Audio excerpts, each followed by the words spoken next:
DTX Coffee Mix na ganitong sipay, nabulig mapaniwang kay Dodong at kay Inday.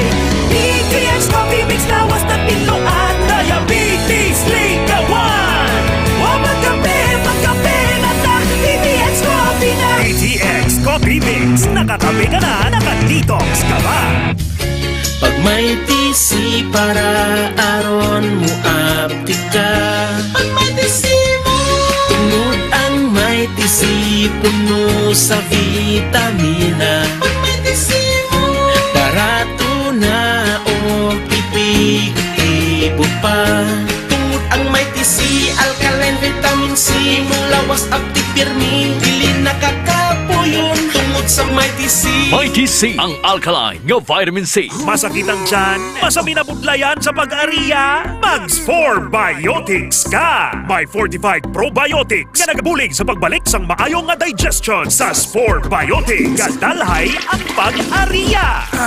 Kasakit ang tiyan? Mags 4 Biotics. Kabutod-butod ang tiyan ag hindi matunawan? Mags 4 Biotics. Kabulig sa pagpanami sang digestion ag pagkakas sang toxins sa bituka para healthy ang tiyan. Magklinika 4 Biotics. Ginapakilala ang bago nga produkto sa merkado para sa aton kabataan. Memory Advanced Syrup. Ini ay isa ka neurobiotic syrup nga nagabulig sa paglimpyo sa mga nagahalit sa panghunahuna sang aton kabataan. Nagabulig kayo sang neurological disorder. Nagabulig improve sang ila panghunahuna. Naga-increase sang serotonin kag para mapabili ng healthy brain alertness and presence of mind sa school sang ating kabataan. I-Memory Advanced na yan. Memory Advanced Syrup. Bumaka sa mga butika. K5 News FM, championing the lives of the Filipino. Wow! May puso! The official overall #1 station in Iloilo City. K5 News FM. Iloilo 88.7.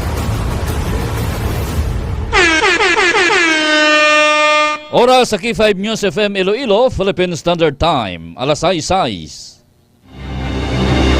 Kahit saan, kahit kailan, ang pinapakinggan. K5 News FM. Number one, ang himpilan ng sambayanan. K5 News FM. Championing the lives of the Filipino. Mga ka-K5, taus-puso po kaming nagpapasalamat sa inyong walang sawang suporta at patuloy na pagtangkilik sa aming mga programa sa 88.7 K5 News FM Iloilo. Kayo ang aming lakas at inspirasyon sa bawat balita at impormasyon na aming inihahatid. Kailanman ay hindi kami magsasawa at mapapagod dahil nakakataba ng puso na kayo ay aming mapagsilbihan. Ito ang nag-iisang kampiyon sa balita, kampiyon sa drama, kampiyon sa musika, kampiyon sa komentaryo at kampiyon sa serbisyo publiko.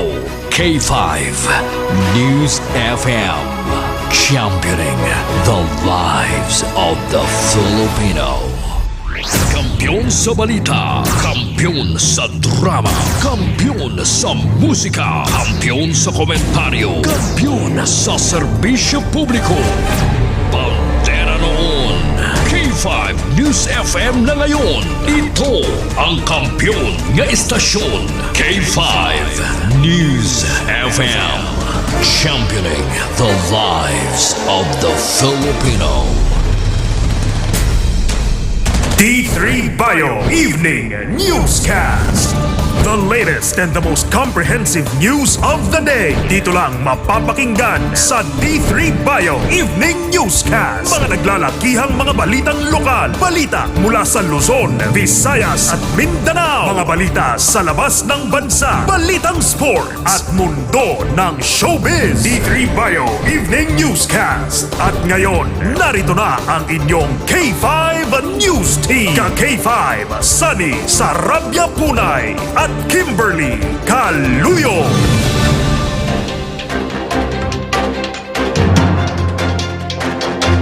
Maayong gabi Iloilo, magandang gabi Pilipinas, good evening world. Welcome sa D3 Bayo Evening Newscast. Webes nga adlaw, Pebrero 13, tuig 2025. Mga ka-K5, sarang kita mabatian sa 88.7 sa inyo tagsa ka mga FM dial. Makitan kag mabatian man kita worldwide, pinaagi sa aton official Facebook page ang K5 News FM Iloilo 88.7. Sa gihapon, sa ngalan sang serbisyo publiko, kami ang inyong mga tagbalita, ini si K5, Sani Sarabia Punay. Kaga ko naman ang inyo alagad, ako si ka-K5, Kim Montaño Caluyo. Sa mga pangulong dinalan, ginadulong sa kalawan sang D3 Bayo na himo sa vitamin D3 kag virgin coconut oil.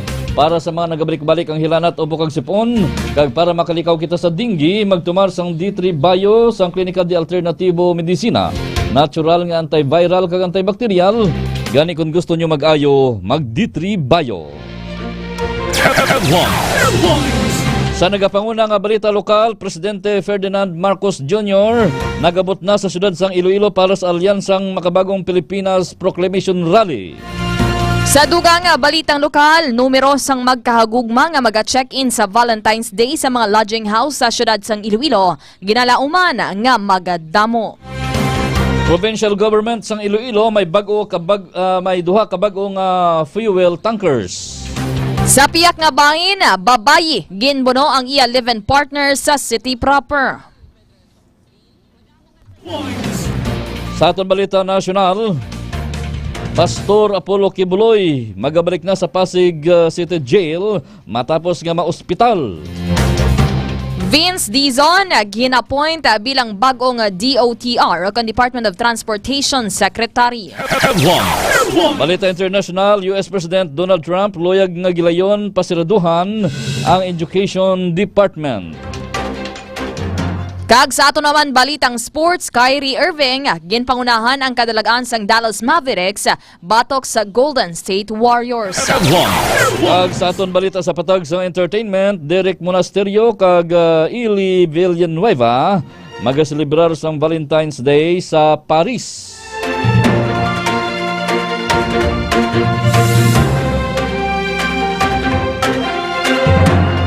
Amay tuban ang aton mga headlines sa aton nagapanguna kag nagabaga nga mga balita nga una ninyo mabatian sa K5 News FM Iloilo apang sa mapamantalaan buwas pa mabasahan. Philippine Standard Time alas 6:11 kag karon sa detalye na sang mga balita. Balitang lokal.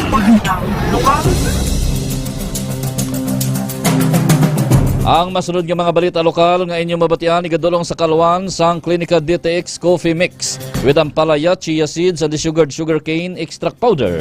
Para sa may mga diabetes o kunyara na sa bibis ang pagka-diabetiko nga bawal na mag-inom sa kape nga puro lang kalamay. Hindi magkablaka, pwede gihapon makapangapi Klinika DTX Coffee Mix. Ang pinaka-healthy nga kape. Nakapangapi ka na, naka-detox ka pa. Sa mga balita lokal, nag-abot na si Presidente Ferdinand Marcos Jr. sa syudad sang Iloilo subong nga hapon. Personal si Marcos nga magatambong sa rally sang Alyansa para sa Bagong Pilipinas. Kung sa diin siya ang magaproklamar sa mga senatorial candidates sa idalom sang nasabit nga alyansa. Sandig sa impormasyon nga nakuha sang K5 News FM Iloilo, nag-abot ang Presidente sining hapon kung sa diin iyaman ginpangunahan ang Regional Development Council o kung RDC6 meeting saka sa Real de Iloilo kaupod sa mga opisyalis ini kag sumuman sa mga national government agencies. Ginabanta nga yara sa 50,000 ang nagtambong sa rally nga ginahiwat karon sa Diversion Road sa Mandurriao o kung sa may ICC area. Sa dugang balitang lokal, ginalauman sang staff sang Anita Lodge sa distrito sang Lapas nga mas madamo o kon mas madamo buwas nga adlaw Pebrero 14 tug 2025 ang ila sini nga mga customer kon kliyente kasunod sang selebrasyon sang Valentine's Day ang maga-check-in ila binasa kagabihon. Sa interview sang K5 News FM Iloilo, wala pa man sang preparasyon sa nasambitan nga lodge apang ila ginalauman ang mas madamo nga mga magkahagugma nga magabisita sa nasambitan nga lodging house. Hugot naman nila nga ginapatuman ang pagdumili sa mga minor de edad kasunod sang notice nga ila nabaton gikan sa Iloilo City Government. Dugang pa lakip sa ila protocols bago magsulod sa lodging house amo ang ipakita ang ID agod ma-check kung isa ka minor de edad ang magasulod sa ila establishmento o kung hindi. Sa dugang pagin nga balita lokal, may duha ka bago nga mga fuel tanker truck ang provincial government sang Iloilo. Ini ang pabaskog sang logistical capabilities sang probinsya ilabi na sang Provincial Engineering Office. Suno kay Governor Arthur Defensor Jr., ini ang mangin masaligan nga fuel supply sa mga salakyan sang gobyerno kay mga heavy equipment. Dugang pa sang gobernador, ang nasabit nga investment sa lokal nga panguluhan ang nagapakita lamang sang commitment sang probinsya nga paadayon ang mga pasilidad para sa mas maayo nga pagserbisyo. Sa police report, pilason ang lalaki matapos ginbuno sang iya live-in partner. Bangod sa wala nag-intindihanay sa Esplanade 4 sa Barangay Inday City proper, Iloilo City. Alauna subong nga hapon o kung kainas ang hapon, Pebrero 13, 2025.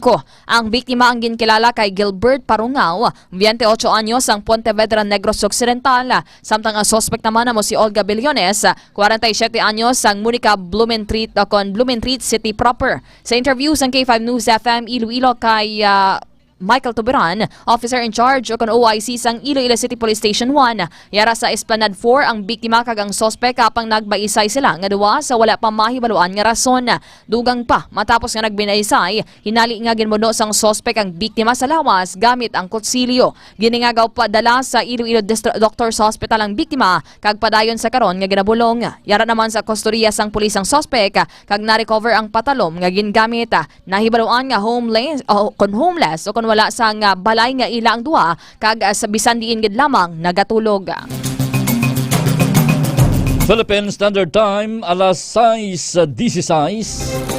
Ang masunod naman nga mga balita lokal nga inyo mabatian igadulong sa kaluan sang Mighty C. Alkaline-based nga vitamin C wala sang hapdi sa tiyan, gani pwede gin magtumar bisan wala sang kinanaan. Mighty C labing gin pabaskog para nga mas protektado kita kontra sa mga balatian. Nagabulig sa aton nga heart health, agud makalikaw kita sa stroke ag heart attack. Nagapahamis pa sang kutis, gani bisan may edad na, hubin gihapon ang itsura. Arestado ang isa ka most wanted person sa Banwa sang Batad, Iloilo matapos nga ginserbihan sang warrant of arrest sa barangay Talutuan, San Dionisio, Iloilo alas 5:30 sang hapon sang Pebrero 10. Ginkilala ang suspek kay alias Nonoy, 43 anyos, kag pumuluyo sang barangay Talutuan, San Dionisio, Iloilo. Sa interview sang K5 News FM Iloilo kay Police Master Sergeant Francis Jan Aricaya, investigador sang Batad Police Station, ang suspek ang may kaso nga pagbayular sa Republic Act 9262 o kon Anti-Violence Against Women and Their Children Act of 2004. Mayara man sang ginrekomendar nga piyansa nga 36,000 pesos para sa temporaryong kahilawayan. Kag may rekomendasyon para sa iyang temporaryong kahilawayan nga 36,000 pesos man. Nagapabilin ini garon nga paghinakop sa Batad Police Station para sa nagakaigo nga disposisyon. Sa dugang balitang lokal, patal nga pila sa ulo ang naangkon sang isa ka 45 anyos nga lalaki matapos maaksidente sa motorsiklo sa barangay Kanuan o kon Kanuan sa Banwa sang Estancia, Iloilo sining nga okon kainas sang aga Pebrero 13, 2025. Ginkilala ang biktima nga si Jason Alumbre, 45 anyos, residente sang barangay Malbog, Balasan, Iloilo. Madasig naman nga ginrespondihan sang katapos sang Bureau of Fire Protection o kon BFP Estancia kag Estancia response team ang area bangod sa patal nga pila sa ulo nga naangkon sang biktima. Gilayon naman ini nga gindala sa pinakamalapit nga ospital nga amo ang Jesus M. Colmenares District Hospital para sa nagakaigo nga pagbulong.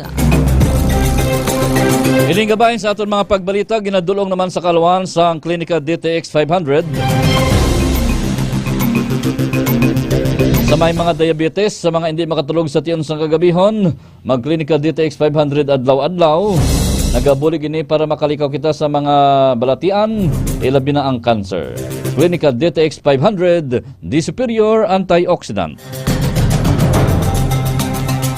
Naglabot sa isa ka tuig ang pagmonitor sa kapulisan kay alias Apple nga nag-viral bangod gin live sini sa Facebook ang paggamit sang shabu isa ka tuig na nakaligad. Sa interview sa K5 News FM, Sara kay Pulis Major Daji Dilima ang PDEO chief, iyagin payag nga matapos nag-viral sa nakaligad nga tuig ang nasabit nga subject, nagpatigayon na sila sa gilayon sa monitoring. Dugang pasini nga tumandok sa ang subject sa Barangay Zone 1 and Ventur Street, Estancia, Iloilo kung saan nag-upod sila sang iyang live-in partner kag isa nila kabata. Natala na nga pagpasakan sang kaso si alias Apple sa paglapas RA 9165 o kon Comprehensive Dangerous Drugs Act of 2002.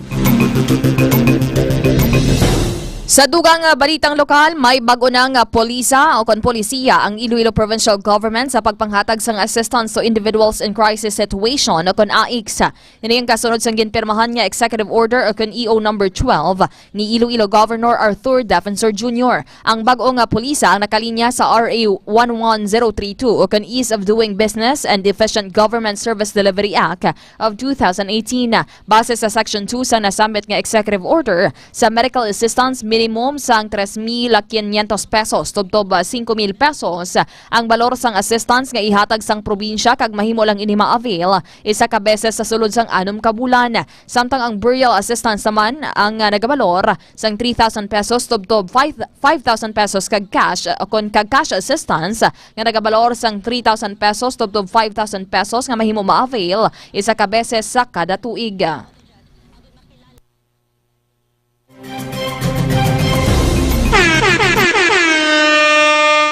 Oras sa K5 News FM Iloilo, Philippine Standard Time, alas 6:20. Balitang National. Sa ilo naman kita banwa sa detalye sa aton Balita National. Ginadulong sa kaluan sang klinika DTX Beauty Soap. Para sa mga luyag magputi kag maghamis ang kutis, ang klinika DTX Beauty Soap adlaw-adlaw kada magbaligo. Nagabulig initin sa aton mga paglikaw sa mga balatian sa panit. Kasubong sang buni, kati-kati, punggod kag iban pa. Klinika DTX Beauty Soap na antimicrobial soap pa.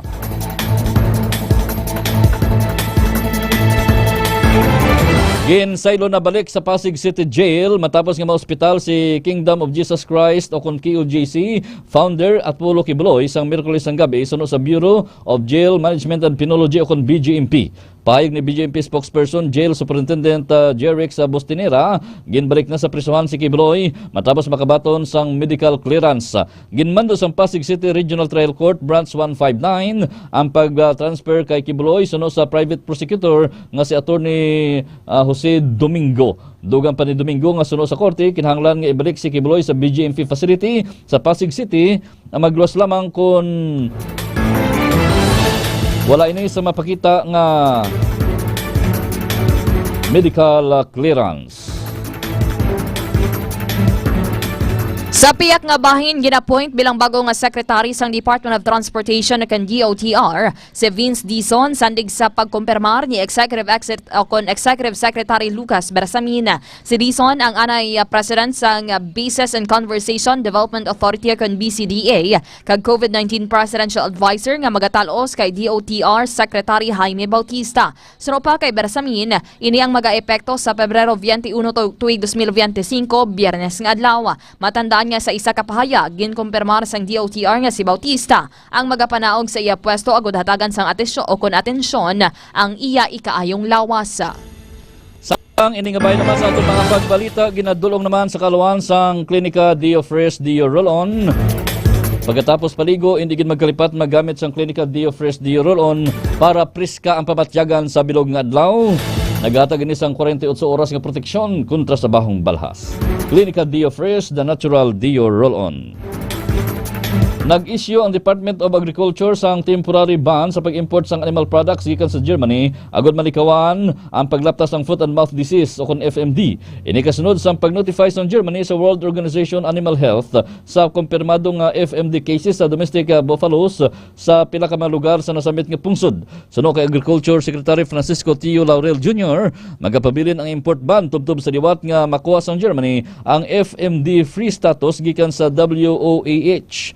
Pila naman ka mga produkto nga hindi sakop sa import ban, amo ang ultra high temperature milk kag derivatives, heat treated meat products sa hermetically sealed containers, protein meal kag gelatin. Lakip man ang vivo derived bovine embryos, amo man ang limed hides, pickled pills kag semi-processed leather. Luwa magluwas diri ang mga produkto nga sa biyahe na o kung sa yara na sa mga pantalan ang hindi man sakop sang ban kung ini ang gikan sa sapat nga ginihaw antes ang Disyembre 26, 2024. Sa ato naman pinakaulihing nga balitang national, sa 5 ka mga love languages sa 67 kon 67% sa mga adult Filipinos ang mas luyag ang acts of service bilang love language sandig sa result sa Social Weather Survey kon SWS. Sa survey nga ginpatigayon sa nakaligad nga December 12 to 18, 2024, ang halimbawa sang acts of service amo ang pagluto sang pagkaon, pagbulig sa mga ulubrahon o kon pag-ayo sa mga butang sa panimalay nga wala gina-request. Ang resulta ang base sa sabat sa mga respondent sa pamangkutanon kung paano bala magpakita sang pagpalangga ang mga Pinoy. Hindi man sorpresa ang resulta suno sa sociologist, mas luyag sang Pinoy ang mga tawo nga nakahibalo kung paano magserbisyo sa iban nga tawo. Ang iban pa nga top languages amo ang words of affirmation o kon pagdayaw nga yara sa 51% ang resulta, quality time 51%, giving of gifts o kon paghatag sang regalo 33%, kag physical touch amo ang 29%. Sandig naman ang survey sa love languages nga konsepto sang American author nga si Gary Chapman. Balita International. Sa ilo kita banwa, sa detalye naman sa aton balita international, ginadulong sa kaluan sang Extend Food Supplement for Men with Maca and Clavo Huasca. Hindi magpapirdi sa kakapoy, mag-extend food supplement na. Naghatag ini sa extra nga kusog, extra energy para sa long-lasting performance. Extend food supplement for men. Ginpahayag ni US President Donald Trump asang nakaligad nga adlaw nga luyag sinigilayon nga siraduhon ang Federal Education Department. Madumduman nga sang nakaligad nga semana nagpaatag si Trump nga luyag sini nga pasiraduhan ang Department of Education gamit ang executive order apang luyag pa sining hatagan sang pagtamod sang kinahanglan nga buhis gikan sa Kongreso kag mga teachers unions agud nga mapulfill ang iya nga campaign pledge. Gilayon naman nga ang gilayon nga pagpasirado sang Education Department ang mahimo nga makaapekto sa tens of billions of dollars sa ayuda sa K-12 schools kag tuition assistance para sa mga college students. Ganay gin-propose ni Trump ang pagpasirado sa Education Department sa iya una nga termino gikan sang tuig 2017 tubtob 2021 apang wala ini ginaktuhan sang Kongreso. Sa dugang nga balita sa luwasang pungsod, nagtibusok ang US Navy jet sa baybayon sang San Diego sang miyembro of kung sariin, duwa ka crew members ang maswerte nga naluwas sa peligro. Sunod sa isa ka opisyal, ang EA-18-18G Growler ginagamit para sa electronic warfare ang na-base sa may Washington State. Hindi pa klaro sa karon ang rason sa likod sang pagtibusok kapang na-rescue ang duha ka piloto sakay sang two-seater jet sang Coast Guard. Ugot naman ini nga ginapasiguro sang US Military Aviation Safety kasunod sang pagbungguanay sang Army Black Hawk helicopter kag passenger jet sa Washington DC sang nakaligad lang nga bulan. Balitang Sports.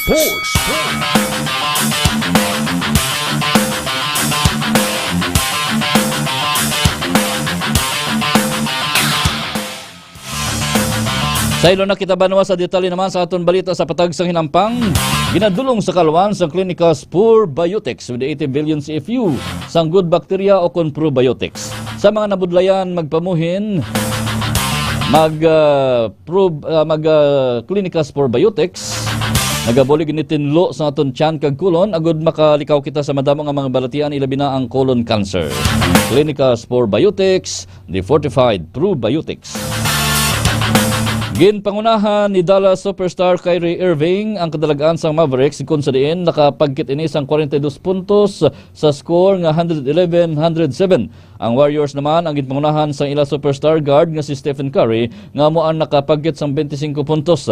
Sa karon nagsaka na sa ikawalo nga pwesto ang Mavericks sa Western Conference Division nga may 29-26 win-loss record. Ang Warriors naman ang nagpanaog sa ikawalo nga pwesto sa amuman nga division nga may 27-27 win-loss record sa nagapadayon nga National Basketball Association 2024-2025 regular season. Balitang Entertainment. Kag sa ato naman balitang showbiz, magaselebrar sanday Derek Monasterio kag Ilv o kon El Villanueva sang Valentine's Day nga magkaupod sa Pungsod, Paris. Ginpasiguro naman sa aktor nga matapos niya ang iya shooting scenes sa iya palaabuton nga series bago ang ila bakasyon. Kangay nanday Derek kag Il, pila pa ka mga stars ang gina-look forward ang Valentine's Day. Matandaan nga buwas ng adlaw, Pebrero 14 ang selebrasyon sang nasambit nga kahiwatan.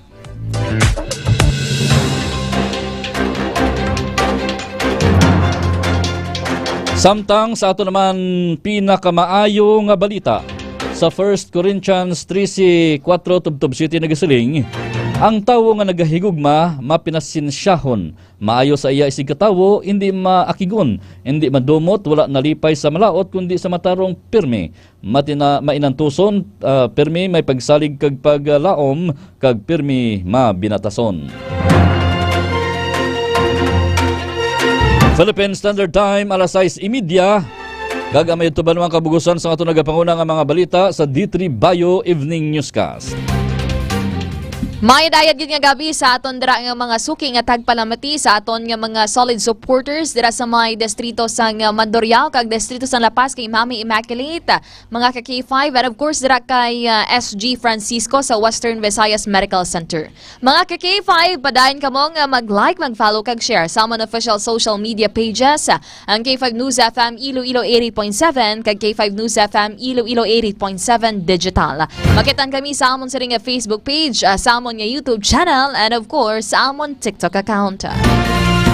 Bantayan ang mga programa sa gabi sang K5 News FM Iloilo alas 7 tubtob alas 9 ang programa Funpal upod kay K5 Turitisoy. Alas 9:30 tubtob alas 12 ang palatuntunan K5 Night Watch upod naman kay K5 June Kapulot. Ang aton matahom nga drama Rihas Mabatian alas 4 tubtob alas 4:30 sa hapon. Ining bahin sa aton man nga mga pagbalita Boy Lugman nga ginadulong ni Kakifay Bre Espiha Umalay nga nagapalangga sa mga taga-pututan.